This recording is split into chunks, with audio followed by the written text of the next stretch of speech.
Has anyone else noticed that like gambling is literally everywhere? Whether it's your traditional casino gambling, your scammy gacha game apps, or your typical sports betting apps, gambling is everywhere. But now it's reaching into markets that it kind of never really has before, where you can now gamble on things like pop culture and politics. You know, the two things you definitely want to take a gamble on in today's world.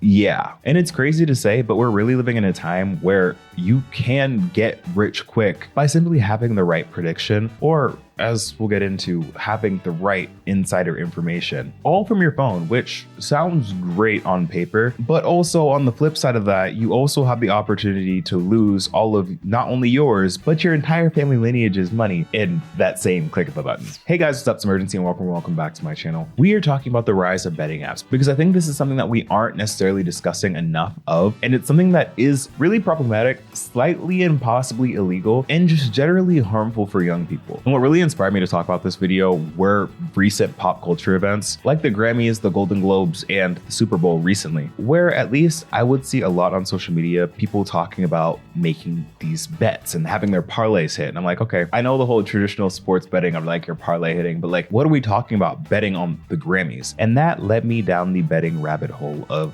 Kalshi and Polymarket. And if you're unfamiliar with those two platforms, they're both prediction-based betting apps, where usually you're betting on things like sports. And we've seen sports betting be a thing for a while now. But what it's more popularly used for now is predictions of almost anything. And when I say anything, I mean literally anything. Like, I think there's actually a bet going on right now over whether or not Jesus Christ is going to come back before 2027. And I saw this one tweet that said that that's kind of a good bet regardless, because if you bet no, then you're likely to get a good payout. And if it ends up being yes, then there are a lot bigger issues to worry about than you being hundreds of thousands of dollars in debt, which is all jokes, I think, but speaks to the general nature of what betting is like on Polymarket and Kalshi. Like, you can literally bet on any pop culture event or pretty much any action, including those of celebrities, everyday people, and politicians. And again, while this sounds fun, this is just generally a bad thing because, for one, a large majority of the people using these platforms are young people. And I really hate this for us Gen Z because we were really the generation that was supposed to stop all this stuff. But like, we really tried. Like, we had all the PSAs, we had Dare to Resist, like we had the Truth Project, like everything at our disposal to make us the generation that did not succumb to the different vices of the world. Like, we were so close, but as corporations tend to do,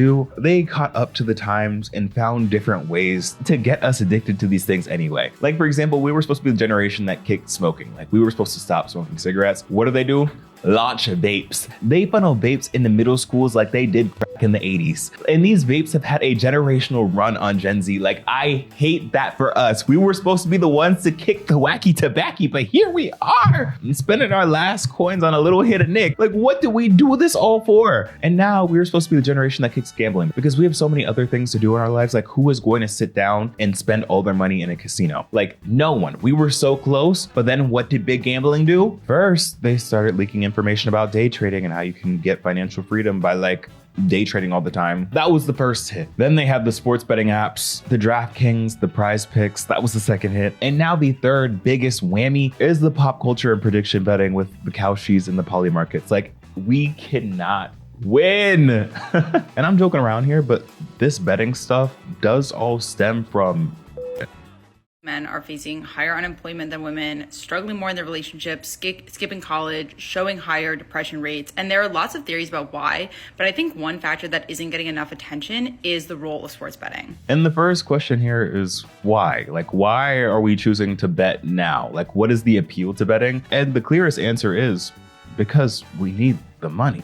It seems like one of those get rich quick plans that, you know, we all kind of love because we all need the money. The economy sucks. And as this one TikToker explains it, it's essentially like financial nihilism. And it's basically explaining these are actually forms of economic adaptation, irrational behaviors in a system that increasingly does not reward patience or long-term planning. Because if the preconditions of the American dream are starting to erode, accessible home ownership, real wage growth, affordable education, it actually starts to make a little bit more sense to engage in riskier behavior if there's a certain amount of potential upside. The concept of thinking that because all of the other traditional ways to build wealth are kind of shot for us as Gen Z and as young people, might as well just bet it all on something that's high risk and high reward. Which again does make sense, but it is incredibly predatory when the whole nature of betting is becoming commodified and essentially being used to exploit young people. Like, think about how many gambling and betting ads there were in the Super Bowl this year. Again, made a whole video talking about how weird the Super Bowl ads were and specifically omitted talking about the gambling aspect, but think about how odd that was. The Super Bowl is meant to be a family-friendly event. Like, the intended audience of the Super Bowl is actually everyone, like families, including children, teenagers, and young adults. So when you're running all these different crypto, gambling, and betting advertisements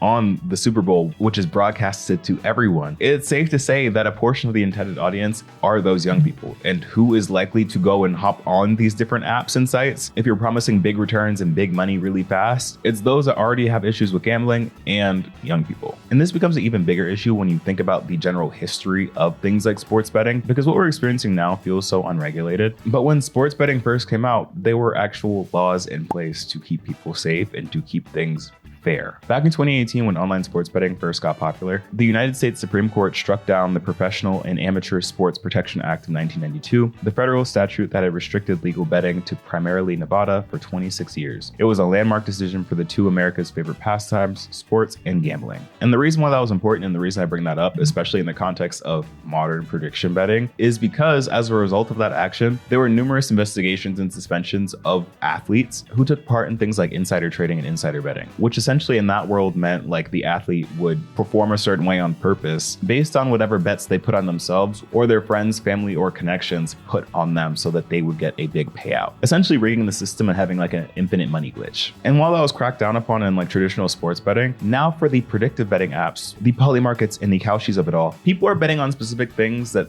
they can have influence over to get their payday. Moving from broader predictions to more specific niche things that you as an individual can do yourself to get your payday. Like, for example, putting a bet that someone is going to streak during the Super Bowl and then betting that it's going to happen and then you yourself going to streak for the Super Bowl, or betting that a celebrity is going to say a certain word or that Bad Bunny is going to perform a certain song. And this whole potential insider trading thing is my biggest concern with this all, because how is this legal / is this legal? Okay, hi, Future Rumi here. I just want to add some clarification here. Yes, it is definitely illegal to do insider trading on Kalshi. The enforcement rate on that, unsure.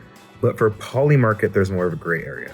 And that is a little interesting because there are more loopholes and stuff for Polymarket. Because if anyone is able to make a bet and get people behind it, then there has to be some stronger regulations behind like who gets to make what bet under what set of information. Because then it becomes so easy for someone who has access to very specific information to just print money for themselves. Like I'm thinking, for example, like if we're using the Super Bowl example, someone on Bad Bunny or Lady Gaga's team putting out a bet that like Lady Gaga was going to show up for the Super Bowl, or like putting a bet for what the set list for Bad Bunny's performance was going to be. And because you have that information, because you're a part of that team, you can make a bet on the information that you know is going to be true and then just get a massive payout on it regardless. And allegedly, we're seeing this happen. There was this whole tweet that went viral. And again, I know I'm using Twitter as a source, so take this with a giant grain of salt, of users just hopping on Polymarket and making very specific bets that seemingly could only come from information from being an insider and getting those bets accurate and getting a huge payout. Like that bettor only bet on the halftime show and got a huge payout because their 20-something predictions all came true. Which truly, what are the odds of that without having some insider information? And this gets into tricky territory when you like think of like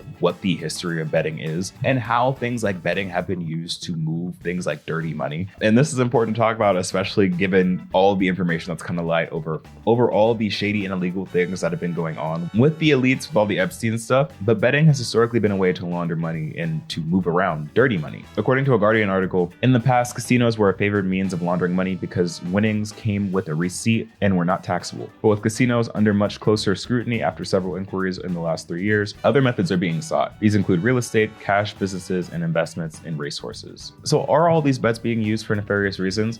I don't know, and I can't say for certain, but it definitely does raise a few eyebrows, and we should be looking more into this. Because again, I don't know how this is legal. And these fears over insider trading for things like predictions have spread everywhere. Like, I don't know if you remember during the Grammys, like Trevor Noah made a joke about Polymarket and how how he was going to say something random so that someone could get their Polymarket bet. And it was confirmed that that was a joke, but it goes to show the possibilities of if it wasn't. And the fact that we feel like we have to fact check this is so telling, because now I feel like it's making people skeptical over pretty much everything going on in pop culture. Like any weird moment that happens now is up for debate whether it's just an attempt of getting someone a Polymarket payout. Like instead of having moments that are just funny and random, now we're looking at everything sideways. Like imagine if we couldn't just laugh to Jessie Nelson's Balegde and we're instead accusing her of things like insider trading. Like, I don't know, we're seeing this already. The whole Pink Pantheress moment that she had at the Grammys where she was like, being funny and quirky already is stirring up conversation online over whether or not she was trying to get someone to pay out. And while the pop culture side of it all is kind of funny, all of the speculation stops being funny when it comes to things like politics. Because again, this sort of betting stuff does fall into politics as well. You have people betting on politicians, how long their speeches are going to be, if they're going to randomly stop speaking at any point during their speech. Like it stops being funny pop culture corruption and then just becomes political and like governmental corruption to move money around when you're then betting on politicians who are able to then use insider trading. Friday night before Nicolas Maduro was arrested by the US government,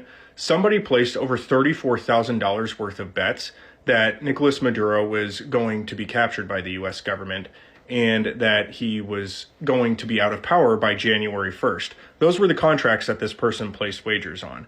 And when they did that, they profited more than $400,000 as a result of everything that happened over the weekend. And we already have a bunch of very valid criticisms over politicians already insider trading with the historical levers that they have already had. Don't give them new ways to scam and exploit us. And speaking of exploitation, can we circle back to how all of these companies are directly marketing towards super young audiences to get on their apps? Like one, why are these companies going out of their way to hire influencers to promote their app? Like I'm thinking Drewski with Prize Picks. I know a whole bunch of other streamers have like betting ads. Kevin Hart has a gambling or betting ad. Josh Devine, all these people with high budgets, because I know getting an endorsement from them is not cheap. Like for one, why are you intentionally going after them if you know they all have young audiences? And two, how are you affording their rates? Like where are we getting the funds to afford their rates? Like, I don't know, it's kind of giving a pyramid scheme. The fastest growing addiction that is destroying young men in their 20s is online sports gambling.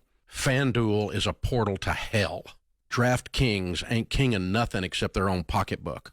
And they're screwing an entire generation of young men because you don't win. But it's just so reckless to knowingly go and advertise towards young people to try and get them on these gambling and betting sites, because you're just setting up a younger generation to develop a new addiction. And you know that. And I think as an influencer or someone with an audience, you do have to be intentional and kind of steadfast in your beliefs to like not sell out for that, because you know what the impact is going to be. Like I know I have a much smaller platform than all those people I just mentioned, but even for me as a creator on here, like I have a hard line of saying no to gambling ads. Like you're never going to see me doing a gambling ad or like a gambling brand deal. And I actually go out of my way to try and block and ban gambling ads on my platforms. I can't control that always, but I do try and do that to the best of my power because I know that I have an audience that is younger. I mean, not all y'all, the 18 to 34 year olds be holding down this channel, but there is also an audience younger than that. And as someone with a platform, you do have to take responsibility for that kind of stuff. So a little odd, but just generally, I feel like it's so sad that we're seeing gambling being pushed so hard on young people, on Gen Z, and honestly, Gen Alpha too. Like I feel like Gen Alpha is really cooked.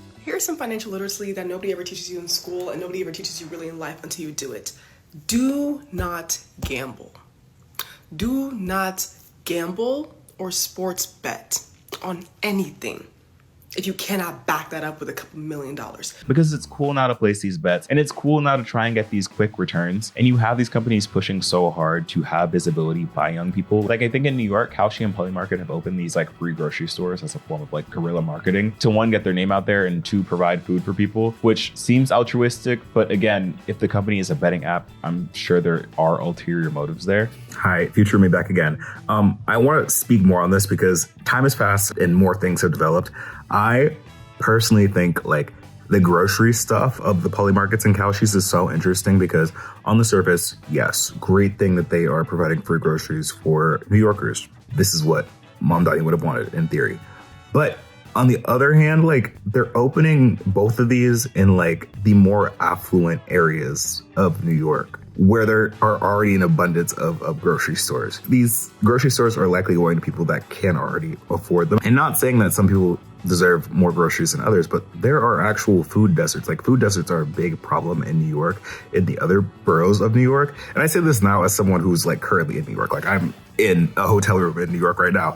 There are other neighborhoods that just don't have grocery stores that would benefit much more from having a closer free grocery store. But it's just interesting because this is a marketing tactic at the end of the day. Who are they trying to market to by putting these stores in these locations? It's not a coincidence that the West Village is also where a lot of college students are. So putting 2 and 2 together, we're trying to get Gen Z more cuts. We're trying to get young people more into the betting apps. Cool. And it's just getting more people to gamble and be risky with their money. And in a time where money is so tight, we're in the throes of a not so quiet recession. These are not healthy or smart financial habits to pick up when you're young. Like, even though the traditional levers of amassing wealth are not returning in the same ways that they have for our parents or our grandparents, that does not mean that you need to take these extremely risky bets to try and get a big lump sum of money. Because again, at the end of the day, as far as I know, you still have to pay taxes on those gains. So yeah, even then, I don't think a big lump sum of money like that is necessarily beneficial for someone that does not normally make that amount. I don't know what the solution for this would be entirely, whether it's regulation, whether it's just getting people to stop using it entirely, which I don't think is a possibility. I just think that this betting stuff has gotten too far, and the prevalence of gambling ads is absolutely insane.